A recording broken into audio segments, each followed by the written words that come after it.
Kemitraan itu ada kemitraan ada yang apa?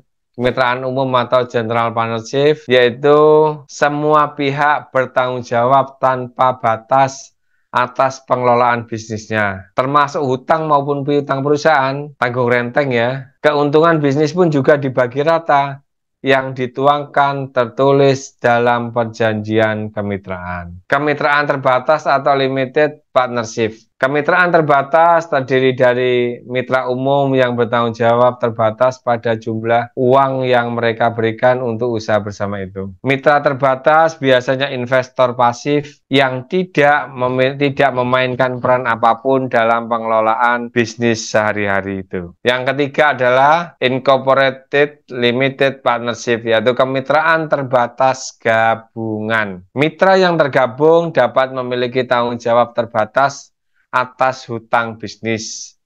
Namun di bawah struktur organisasi ini harus ada setidaknya satu mitra umum dengan tanggung jawab tidak terbatas. Selain itu, jika organisasi tidak dapat memenuhi kewajibannya, mitra umum secara pribadi harus mempertanggungjawabkan atas kekurangan tersebut. Sederhananya, incorporated limited partnership merupakan gabungan antara kemitraan umum dan kemitraan terbatas. Kemitraan bekerja dengan cara yang berbeda-beda, tergantung pada jenis kerjasama yang dijalankan. Ada kemitraan yang mewajibkan seluruhnya punya tanggung jawab dan hak yang sama. Ada juga yang hanya sebagian karena sifatnya terbatas. Cara kerja kemitraan adalah sebagai berikut. Pertama, pilihlah jenis kemitraan tersebut. Kita perlu menentukan mau membuat kemitraan yang seperti apa. Kita juga bisa membentuk kemitraan bisnis yang benar-benar baru atau bergabung dengan yang sudah ada saat ini. Yang kedua, membuat perjanjian kemitraan. Menyepakati kerjasama antar kedua belah pihak atau lebih yang masuk ke dalam lingkup kemitraan. Biasanya ada MOU ya, perjanjian tertulis ya, ataupun kontrak bisnis. Dengan menyepakati MOU, kedua belah pihak secara hukum harus tunduk pada hak dan kewajiban yang ada dalam kontrak kerjasama. Yang ketiga, dalam melakukan kegiatan bisnis ya, setelah kedua belah pihak mengikatkan diri, artinya bisnis sudah bisa dioperasikan oleh semua anggotanya. Dengan kata lain, mereka harus menjalankan kewajiban kemitraan yang sudah tercantum dalam kesepakatan bersama. Termasuk jika bisnis mengalami kerugian, anggota bertanggung jawab untuk mengatasinya. Dan yang ketiga, yang keempat adalah persentase keuntungan dan pajak. Di dalam MOU terdapat persentase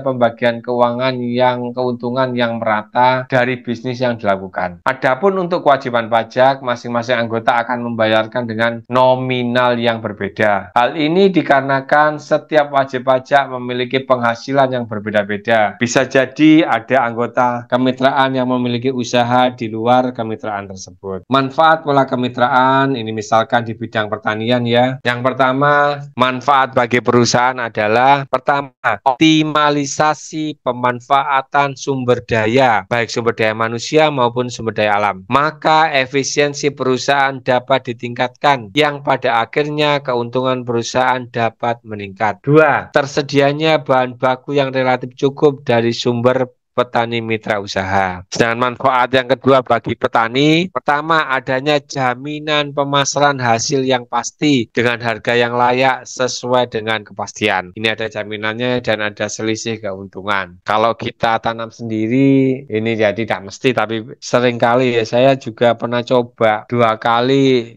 bisnis ngelola tanah pertanian ya, padahal tanah itu ndak beli, hibah dari kakek. Itu aja loh, saya kok ndak nemu untung sudah saja kan. Sama pupuknya kalah, sama meremannya kalah kan gitu loh. Hasil akhirnya ya kalau kita jauh, kita bukan penduduk di situ, susah. Akhirnya habis buat transport. Saya pernah buka di daerah Magetan. Tanah itu juga ndak beli, itu aja loh. Ndak kontrak juga. Ya ndak ketemu.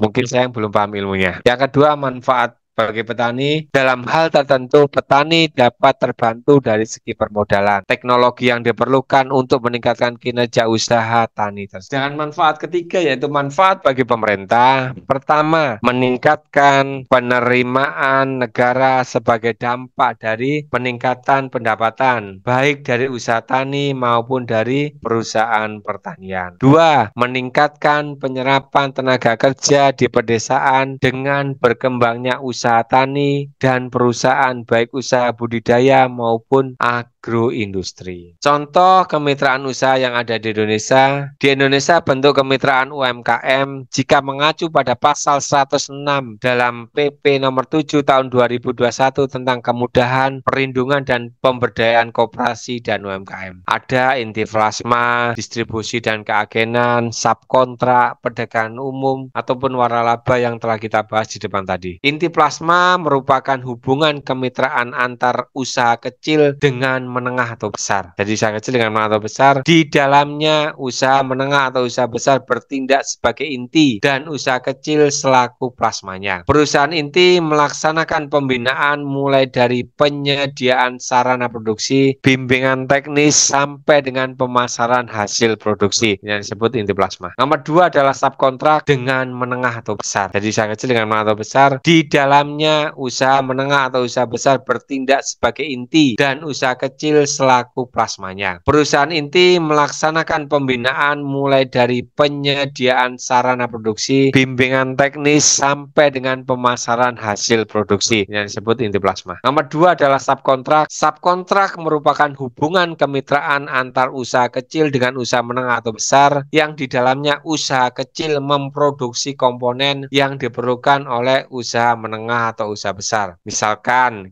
usaha besar kita membuat mesin cetak genteng. Spare-spare itu kan kita orderkan ke tiap usaha. Misalkan kita usahakan dari satu mesin itu ada komponen mesin pokok kan dari kita impor misalkan. Lainnya kita pesankan atau kita subkontrakan ke minimal 10 tempat usaha. Kemudian kita rakit sendiri, kita pasarkan.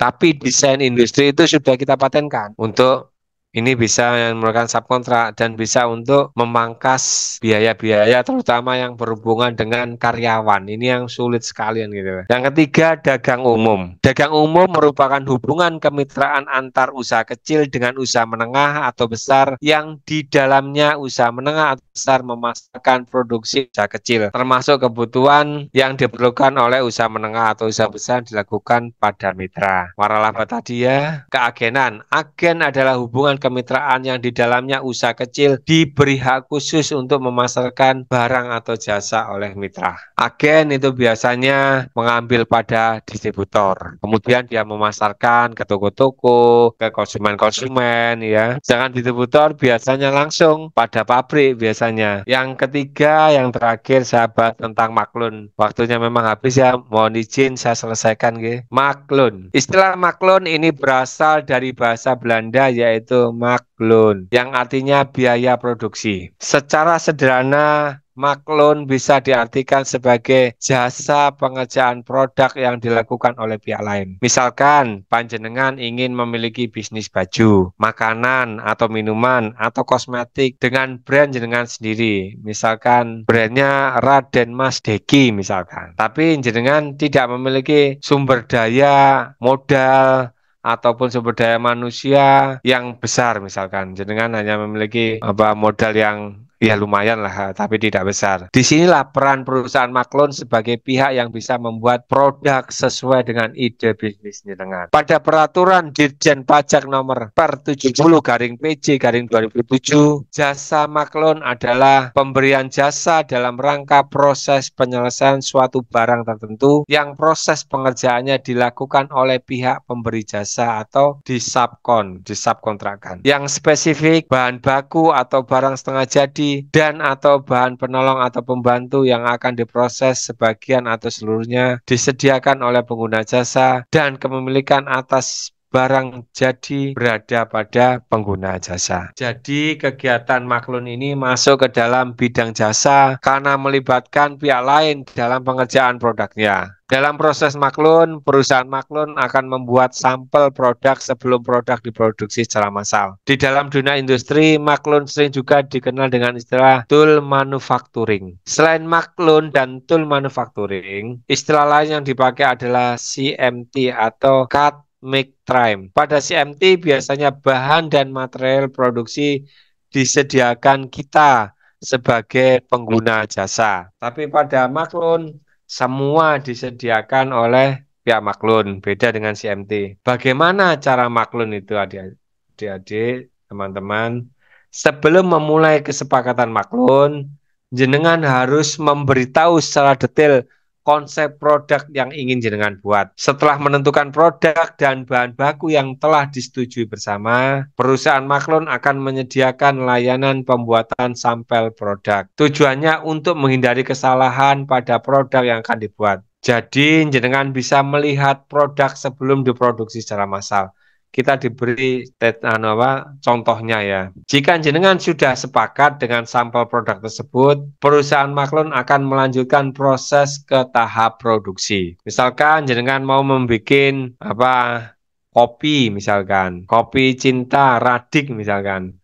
Yang jenengan tinggal membuat, jenengan patenkan, terus jenengan buat komposisi-komposisi, termasuk merek. Nanti yang akan membuatkan ini perusahaan maklun ini, termasuk kemasan. Jadi jenengan kan tidak perlu bikin pabrik, jenengan bisa ngirit karyawan juga. Begitu nggih teman-teman. Setelah proses produksi selesai, perusahaan maklun akan membantu jenengan mendapatkan beberapa distributor dan reseller. Jadi distributornya sudah ada, tinggal dibantu. Mas, bisa nanti dipasarkan di sana. Ada reseller yang mau ngambil dan lain sebagainya.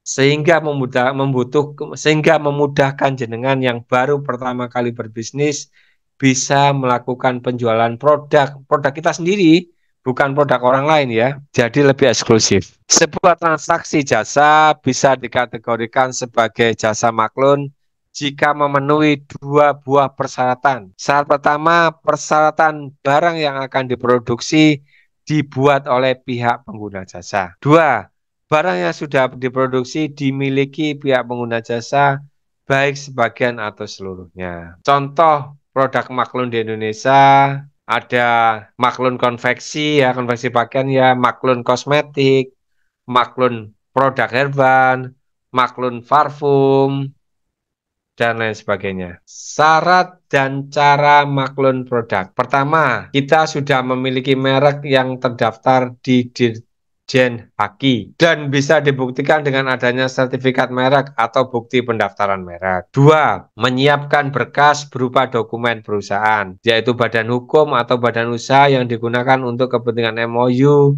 dengan pihak pabrik. Tiga, menyiapkan dana yang digunakan untuk hal-hal terkait baik administrasi maupun produksi, serta menyiapkan konsep produk yang akan dibuat. Jasa maklun ini juga ada kelebihan dan kekurangan.